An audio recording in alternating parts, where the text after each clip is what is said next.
지금 한국에서 바이비트가 곧 막힐 수 있다는 얘기, 그냥 소문으로 넘기시면 안 됩니다. 어느 날 앱이 멈추고 접속이 끊기면 내 자산이 그 안에 그대로 갇힐 수 있습니다. 오늘은 지금 당장 움직이는 순서를 잡아드리겠습니다. 이런 차단은 예고장이 오지 않습니다. 어제는 잘 되다가 오늘은 업데이트가 막히고 내일은 로그인 화면에서 멈추는 식으로 순식간에 닫힙니다. 문이 완전히 닫힌 뒤에 움직이려 하면 그때는 늦는 경우가 많습니다. 특히 선물 거래하시는 분들은 더 위험합니다. 포지션이 열려 있거나 증거금이 묶인 상태에서 접속이 흔들리면 원하지 않는 타이밍에 정리도 못하고 손발이 묶일 수 있거든요. 불안한 구간에서는 접속 안정이 생명입니다. 그래서 결론부터 말씀드리면 바이비트에 있는 자산은 가능한 빨리 다른 곳으로 옮겨두는 게 안전합니다. 잠깐 귀찮음을 아끼다가 나중에 큰 비용으로 치르는 상황은 꼭 피하셔야 합니다. 지금은 속도가 곧 안전입니다. 차단의 시작은 대부분 스토어입니다. 설치가 막히고 업데이트가 끊기면 다음은 인증 오류나 접속 지연이 따라옵니다. 마지막에는 아예 문이 잠깁니다. 스토어에서 막혔다는 소식이 들리는 순간 이미 카운트다운이 들어갔다고 보셔야 합니다. 지금 한국에서는 바이비트 같은 미신고 해외 가상자산 거래소 앱이 구글 플레이 스토어에서 다운로드와 업데이트가 막힌 사례가 최근에 나왔습니다. 이미 깔린 분은 당장 되더라도 새로 받기와 업데이트가 끊긴 흐름입니다. 이건 단순한 오류라기보다 금융당국 압박에 따른 조치로 보는 시각이 많습니다. 실제로 접속 제한도 진행 중인 상황이라 오늘은 되는데 내일은 막히는 식의 불안정이 생길 수 있습니다. 이용자 입장에서는 시간이 편이 아닙니다. 앱 업데이트가 막히면 보안 패치도 끊기고 어느 순간부터는 기능이 하나씩 고장나는 느낌으로 체감됩니다. 그 사이에 출금까지 지연되면 더 답답. 그리고 신규 이용자분들은 플레이스토어에서 설치 자체가 어려운 상황이라 시작도 못하는 분이 늘고 있고 웹사이트 접속도 제한될 수 있다는 얘기까지. 차단의 큰 원인 중 하나는 FIU, 금융정보분석원 신고 문제입니다.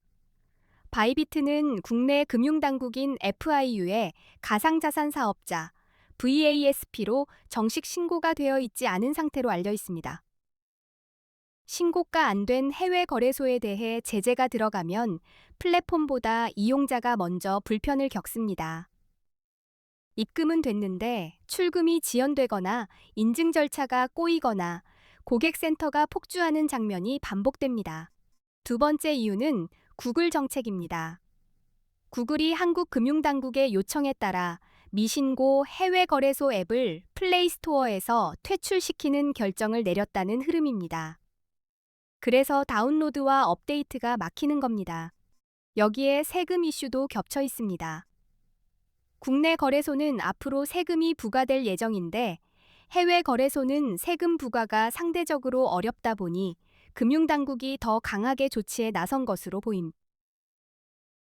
정리하면 미신고라는 규정 문제와 스토어 퇴출이라는 유통 차단, 그리고 세금이라는 정책 압박이 한꺼번에 겹치면서 이용 환경이 급격히 나빠질 수 있는 구간입니다. 이제 기존 이용자분들이 해야 할 행동부터 정리하겠습니다. 이미 설치된 앱은 당분간 사용 가능할 수 있습니다. 하지만 업데이트가 막힌 순간부터는 다음 단계로 접속 자체가 차단될 가능성을 항상 열어두셔야 합니다. 그래서 가장 안전한 선택은 자산을 개인 지갑으로 출금해 두는 겁니다. 거래소 안에 두면 편하긴 해도 문이 닫히는 순간 내 선택지가 사라집니다. 지갑으로 빼두면 주도권이 내 손으로 돌아옵니다. 출금 전에 꼭 확인할 게 있습니다.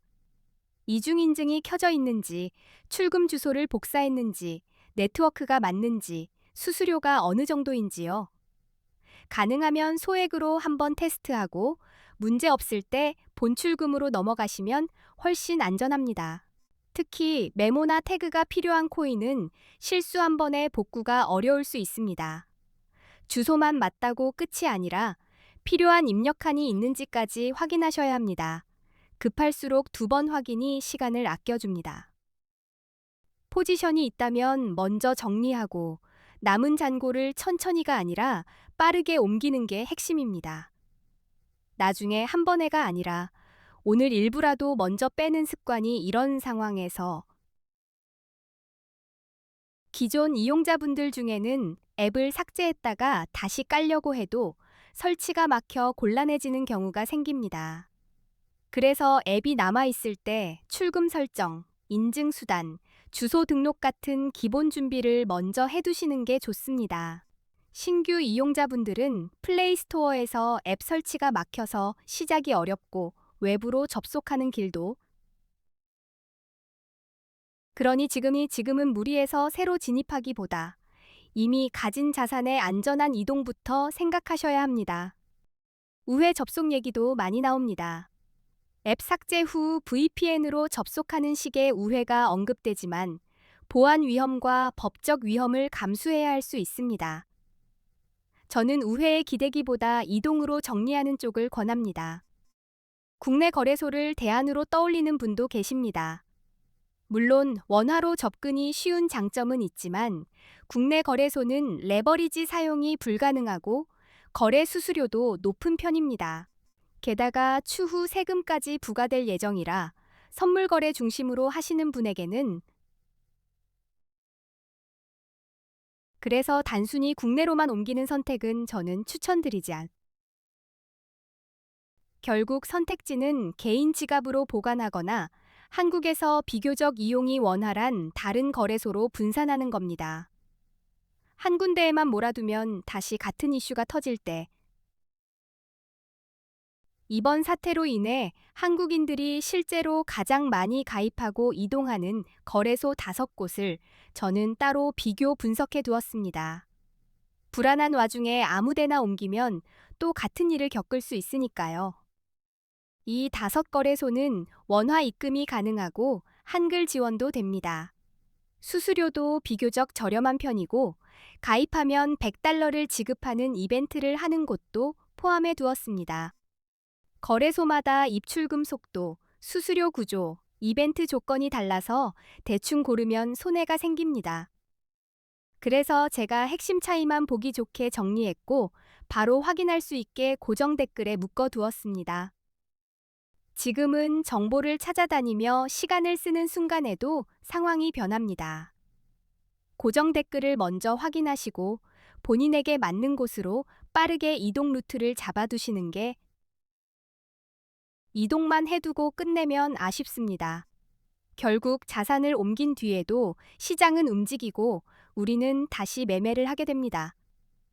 그래서 지금부터는 선물 거래의 기본 단타 흐름을 깔끔하게 정리해 드리겠습니다. 비트코인 같은 암호화폐는 변동성이 정말 큽니다. 그래서 진입 타이밍이 곧 성적표가 됩니다.